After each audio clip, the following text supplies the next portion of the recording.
یا اللہ، مجھے اتنا کیوں ستایا جا رہا ہے؟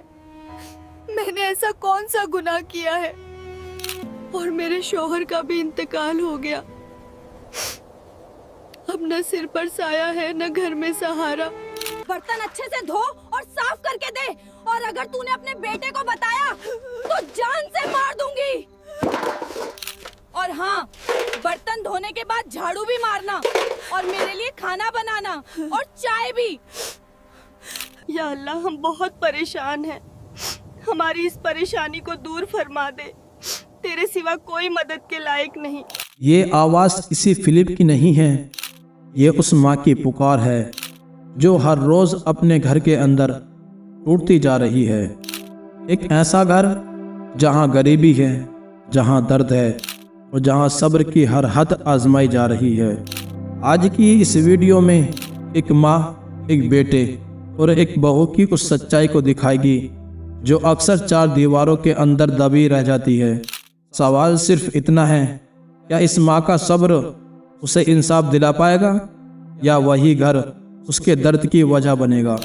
پیارے دوستو، اگر ایک ماں پوری زندگی صرف اپنے بیٹے کے لیے جیے اور وہی بیٹا ایک دن اس کی سب سے بڑی پریچھا بن جائے، یہ کہانی کسی فلم کی نہیں ہے، یہ اس ماں کی ہے جو گاؤں کے ایک کچے گھر میں اپنی تقدیر سے لڑ رہی تھی۔ اتر بھارت کے ایک چھوٹے سے گاؤں میں، جہاں سڑکیں نہیں، جہاں سپنے نہیں، اور جہاں غریبی ہر سانس کے ساتھ چلتی ہے، وہی رہتا تھا ایک چھوٹا سا پریوار، ایک بوڑھی ماں، ایک محنتی باپ، اور ان کا ایک اکلوتا بیٹا۔ گھر کیا تھا؟ مٹی کی دیواریں، اوس کی چھت، برسات میں ٹپکتا پانی اور سردیوں میں کانپتا بدن۔ ماں صبح کو سب سے پہلے اٹھ جایا کرتی تھی، چولہا جلاتی، سوکھی لکڑیاں اکٹھا کرتی، اور اپنے گھر کے بیٹے کو دیکھ کر ہر درد بھول جاتی۔ اس کے لیے اس کا بیٹا اس کی دنیا تھا، اس کی دعا تھی، اس کی آخری امید تھی۔ باپ کھیتوں میں مزدوری کرتا تھا، دن بھر دھوپ میں جھلستا، شام کو تھکا ہوا لوٹتا، ہاتھوں میں چھالے تھے، چہرے پر چنتا، لیکن آنکھوں میں ایک سپنا، میرا بیٹا مجھ جیسا مزدور نہیں بنے گا۔ کبھی گھر میں اناج پورا نہیں ہوتا، کبھی دوا نہیں ملتی، کبھی کپڑے پھٹ جاتے، اور ماں کئی بار خود بھوکی سو جاتی، لیکن بیٹے کی تھالی کبھی خالی نہیں رہنے دیتی۔ بیٹا اسکول جاتا تھا، پٹی کتابیں، گھسے جوتے، لیکن آنکھوں میں سوال تھا۔ وہ پوچھتا، اماں، ہمارے گھر میں سب کچھ اتنا کم کیوں ہے؟ اور پھر اس کی ماں مسکرا کر کہتی، بیٹا، اللہ سب دیکھ رہا ہے، ایک دن سب ٹھیک ہو جائے گا۔ ایک دن باپ کھیت سے لوٹتے ہوئے اچانک گر پڑا اور بیمار ہو گیا۔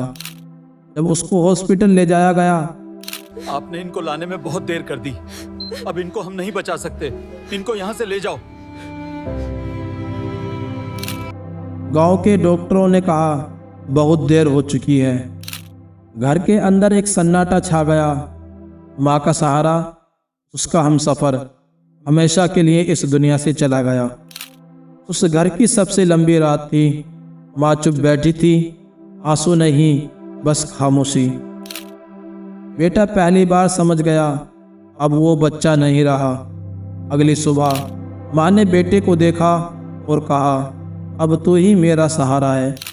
اس دن ایک بیٹا جوان ہو گیا۔ بیٹا کھیتوں میں کام کرنے لگا، کبھی اینٹیں اٹھائیں، کبھی بوجھ ڈھویا۔ ماں گھروں میں کام کرنے لگی، کبھی برتن، کبھی جھاڑو۔ دونوں نے مل کر گھر کو سنبھالا۔ ہر رات ماں نم آنکھوں سے دعا کرتی، یا اللہ، میرے بیٹے کو کامیاب کر دے، اچھا انسان بنائے رکھنا، بس اتنا ہی چاہیے۔ یا اللہ، میرے بیٹے کو اچھا انسان بنائے رکھنا، بس اتنا ہی چاہیے۔